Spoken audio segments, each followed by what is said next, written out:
Living in the mountains of rural North Carolina is an absolute gift.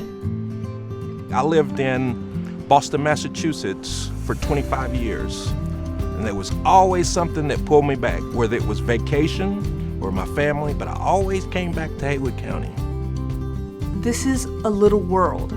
You could walk into Ingalls and you'll see professors, long-lost childhood friends, that one person at church you don't know their name. Here in Haywood County, you know, we have Waynesville and we have Canton. We have our own rivalry when it comes to the school systems. You know, Tuscola versus Pisgah.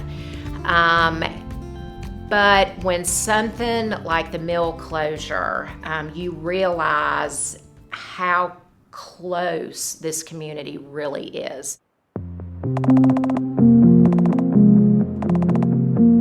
We all remember where we were when we heard the news that after 115 years plus, Evergreen Packaging, which was the lifeblood of our town, culturally, economically, was closing, and it was going to close quickly in June. Several years ago, I was in Israel, and I looked down in Tel Aviv, and I was pouring my milk into my cereal for breakfast, and that milk carton was made in Canton. They called it Paper Town.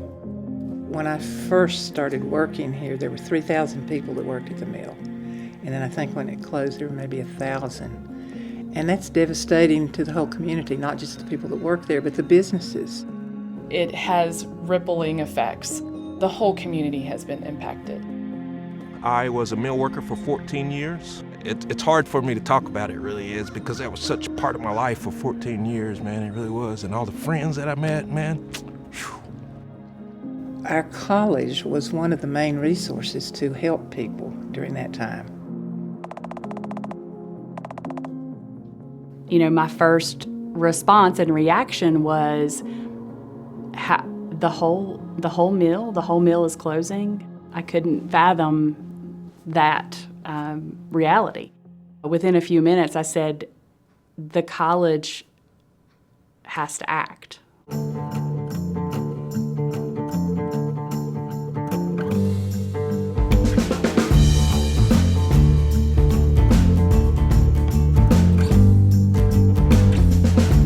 On my exit from the mill, I was offered an opportunity to come here and go to school. I've had some classes in event planning and hotel and tourism that I didn't even know that I had the skills to do. One of the things we started was a CDL class, and I think they already have jobs as soon as they graduated. Watching them walk across the stage and having their families there and the balloons, that was worth any degree in the world, because it gave them a future, and more importantly, it gave them hope. These were mill workers. They had their whole lives just, economically in their place ripped from them. Everyone's helped me and encouraged me to do things that I didn't think I could do, especially creativity-wise. A broad spectrum of ages are served every single day on this campus. A population that starts with 3-year-olds, and I personally know people in their 80s. Students are learning to weave here, hand weave, and dye fabrics. There's some sewing, there's a lot of textile history. Students might establish their own studio and produce a product line for sale through boutiques or shops or craft shows or galleries. They might go to work in someone else's studio, an established professional craftsperson. There are lots of them in this region. So I need to add an ingredient.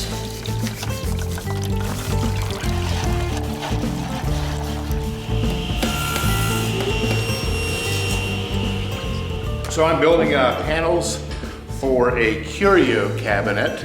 I've been coming here now, this is my 4th semester.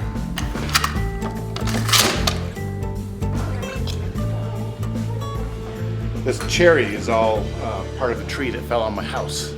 And then I had it all milled and kiln dried and trying to make the best of it. And this is what it's gonna be. So all these rails and stiles, the tops, the bottom, those are all gonna be cherry. And then these pieces in here are going to be what I was just gluing up that quarters on Sycamore. It's a table. The base, this is notched and it sits right inside, so you can see the joinery through the top of the table.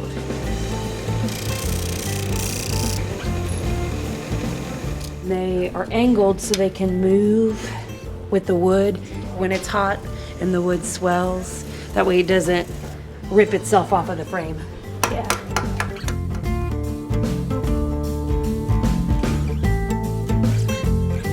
This shop is laid out like a modern collision shop would be. We let students work on their own vehicles. Move the tires so that it goes into the grid.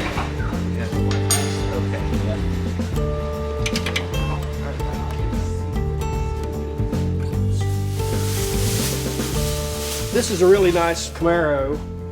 This gentleman was leaving a car show and somebody T-boned him right in the side right here. So we are repairing this.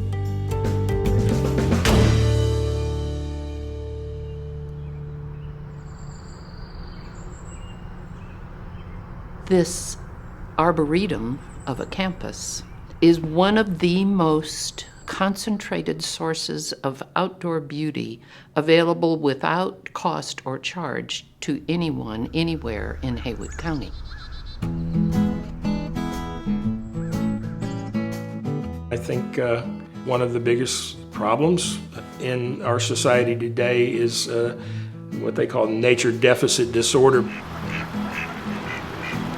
People are not in contact with the natural world as much as they used to be. We've got here in Haywood County 2 national parks that are either within the county or bordering the county, and 2 national forests. That really works well if you're going to teach students to work in the woods and on the water, and that's what our department is doing. I'm doing the forestry program right now. Being forced to be inside during the pandemic, kind of pushed me the opposite way. We've been working on going up to trees, measuring their diameter and their height, plug it into a formula, and you can roughly get how much saw timber or pulpwood you can get. You're supposed to smile. We do have timber sports as well. I do the single buck saw and then the double buck too, where it's like one person on either end pulling. Always proud to say that we've had 3 individuals that have been collegiate national champions from this little college. And you can see it's a beautiful campus. A lot of times you see people picnicking or walking the trails or even playing a little disc golf. And those are not just students, they're community people. The college also makes an effort to open the buildings and facilities to activities that are enriching and artsy and multicultural to the people of Haywood County. We're a community college. We are part of the community and we want to serve the community, and we do that. My students have helped with flood cleanup over the years. Unfortunately, we've had several floods. My class went out and worked with a local farmer whose field and crops had been completely devastated. We had impacts here on our campus, students and employees whose homes were displaced during that time.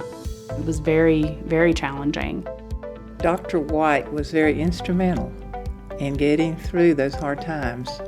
We were driving home from this conference several hours away, and a call came in letting her know that there was a wildfire burning in Haywood County approaching this campus.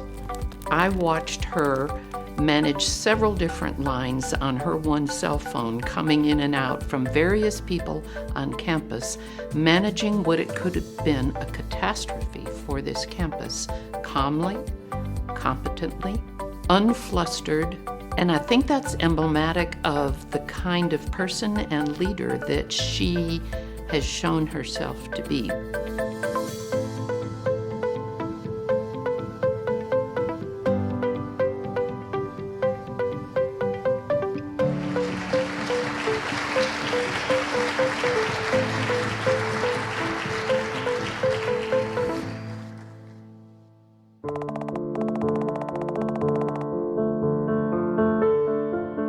Community colleges are the heart of our rural communities, and we are called to meet the changing needs of the community. We are called to be prepared in the best of times and in times of crisis. As it continues to offer an open door to all students, HCC must also find the resources to excel in all things. I feel it's a privilege to be on the board. I really do. And I feel like this is the heart of our community. The fires, the mill closing, the flooding really impacted everyone. But I've seen as a community, we all come and patch up what we can. I was at Bogart's. I ordered my food, and when I went to pay, they said that gentleman that was sitting here, he said because you was a displaced mill worker, he wanted to pay for your meal. Yeah, and that was heart-touching.